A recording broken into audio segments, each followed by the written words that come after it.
সম্মানিত দর্শকবৃন্দ, আসসালামু আলাইকুম। দেখুন, মহিষ কেন পালবেন? এই জন্যই পালবেন। দেখেন, এক চারি এটা দিয়ে পুরা ভোরে এক দিয়েছিলাম, সব খেয়ে ফেলছে। দেখুন, খাওয়ার পরে পেটের শেপটা দেখুন। মহিষ কেন পালবেন? এই জন্যই মহিষ পালবেন যে ওকে যা দিবেন তাই খাবে। এই দেখুন, নিচে পড়ছে যেটা সেটাও কুড়ে খেতেছে। এটাই হচ্ছে মহিষের গুণ। দেখুন, খাওয়ার পরে দেখুন, কারণটা হচ্ছে এরা হচ্ছে আল্লাহর দেওয়া প্রাকৃতিক একটা প্রাণী।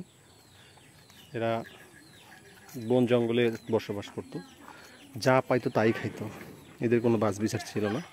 কিন্তু মানুষের কারণে এদেরকে বর্ষে নিয়ে আসা হয়েছে, মানুষের হাতে চলে আসছে।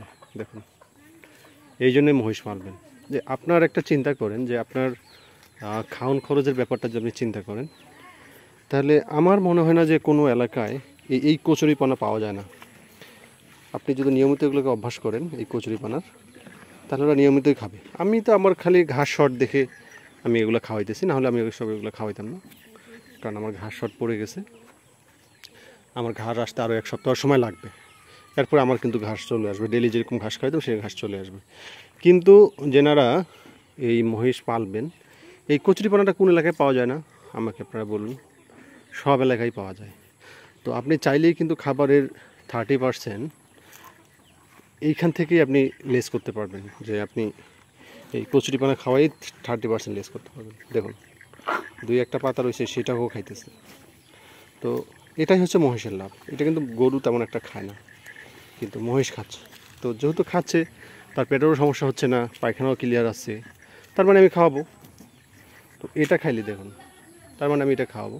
তো এটা খাইলেই সে মোটামুটি সুস্থ থাকবে এবং তার যে খিদা সেটা নিবারণ করতে পারবে সে। তো তাহলে আমি এটা খাওয়াবো না কেন? তো আমার খরচের দিকটা কমে যাচ্ছে। এই দিক থেকে বিবেচনা করলেই এই জন্যই আপনি মহিষ পালবেন, যে আপনার কস্টিং খরচ কম, আপনার টেনশন কম, আপনি যা দিবেন তাই খাবে, আপনি খড়কুটা যেটাই দেন না কেন সেটাই খাবে। এই দেখুন, এই জন্যই আপনি মহিষ পালবেন। আর মহিষের যে লাভ সেটা তো আমি আপনাদেরকে দেখাচ্ছি, অবশ্যই আরও নিয়মিত দেখাবো যে দুইটা মহিষ থেকে কীরকম টাকা আর্নিং করা যায়, আমি দেখাবো। তো আপনারা যারা নতুনভাবে দেখতেছেন চ্যানেলটা, অবশ্যই আমার চ্যানেলটা সাবস্ক্রাইব করবেন। আর মহিষের ব্যবসা যদি আপনারা করতে চান, তাহলে অবশ্যই আমাকে জানাবেন।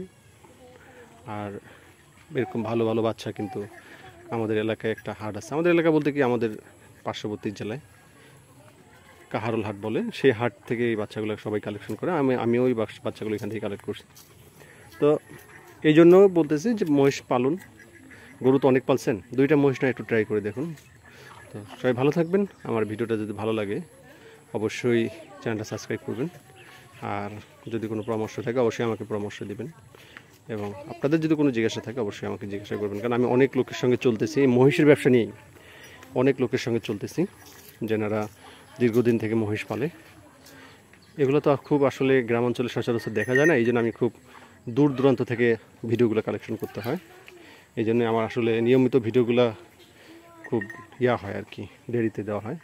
কারণ হচ্ছে জানতে হয় যে কোন এলাকায় মহিষ আছে, ওনার কাছে আবার অনুমতি নিতে হয় যে আপনার একটা ভিডিও তৈরি করব।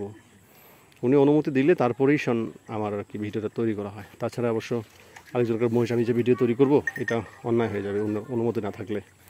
তো এই দিক থেকে আমার আসলে মানে অন্য মহিষের ভিডিও দিতে আমার লেট হয়ে যায়। তো সবাই ভালো থাকবেন, সুস্থ থাকবেন। আসসালামু আলাইকুম।